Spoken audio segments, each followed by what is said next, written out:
President Donald Trump is expected to rescind an Obama administration policy that protects from deportation nearly 800,000 immigrants who as children entered the country illegally, setting the stage for a fight with U.S. business leaders and lawmakers over tough immigration policy. A senior administration official told Reuters on Thursday that the plan could be announced as early as Friday and that Trump would let the so-called Dreamers stay until their work permits expire. Trump has promised to crack down on illegal immigration to give more jobs to Americans.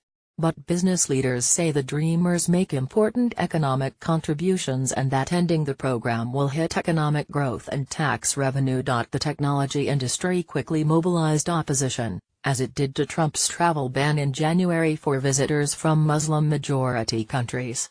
Microsoft President Brad Smith said the country cannot afford to lose the tremendous talent of these individuals.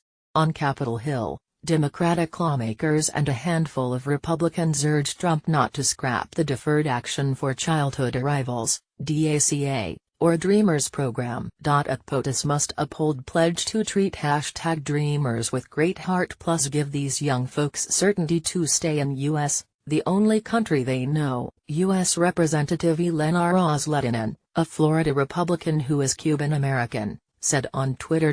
Trump, a Republican, had pledged on the election campaign trail to scrap all of Democratic former President Barack Obama's executive orders on immigration. What to do about the so-called Dreamers has been actively debated within the White House and Trump administration. One senior administration official described the debate as a tug-of-war between factions in favor of the move and those opposed. Officials, believing the DACA program to be ultimately unconstitutional, want Congress to impose a legislative fix for the Dreamers, two officials said.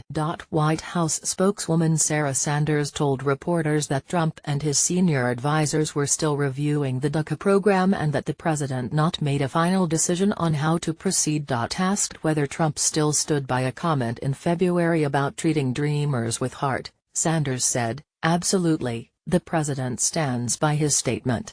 The overwhelming majority of the Dreamer immigrants came from Mexico and other Latin American countries.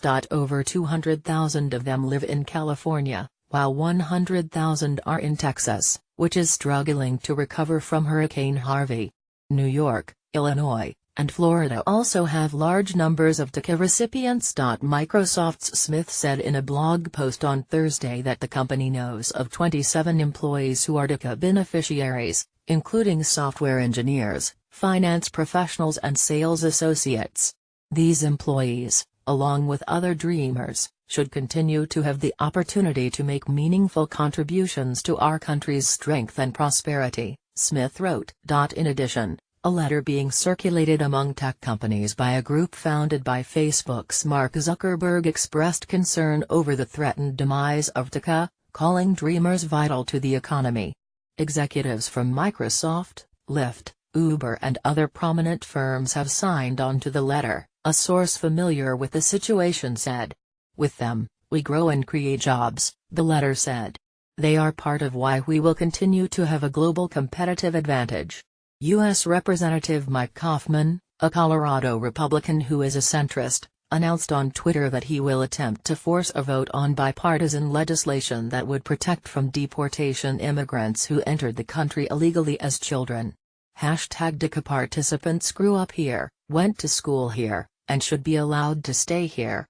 The time has come to take action, Kaufman wrote on Twitter. Kaufman introduced his bill earlier this year, along with Democratic Representative Luis Gutierrez. It is a companion bill to legislation introduced in the Senate by the chamber's number 2 Democrat, Dick Durbin, and Republican Lindsey Graham. 10 Republican state attorneys general in June urged the Trump administration to rescind the DACA program, while noting that the government did not have to revoke permits that had already been issued. If the federal government did not withdraw DACA by September 5, the attorneys general said they would file a legal challenge to the program in a Texas federal court. The effort was led by Texas and joined by state attorneys general in Alabama, Arkansas, Idaho, Kansas, Louisiana, Nebraska, South Carolina, Tennessee, and West Virginia. Kaylee Laverne, a spokeswoman for Texas Attorney General, on Thursday said her office has no plans to push back the September 5 date. A larger coalition of 26 Republican attorneys general had challenged the Obama-era policy covering illegal immigrant parents,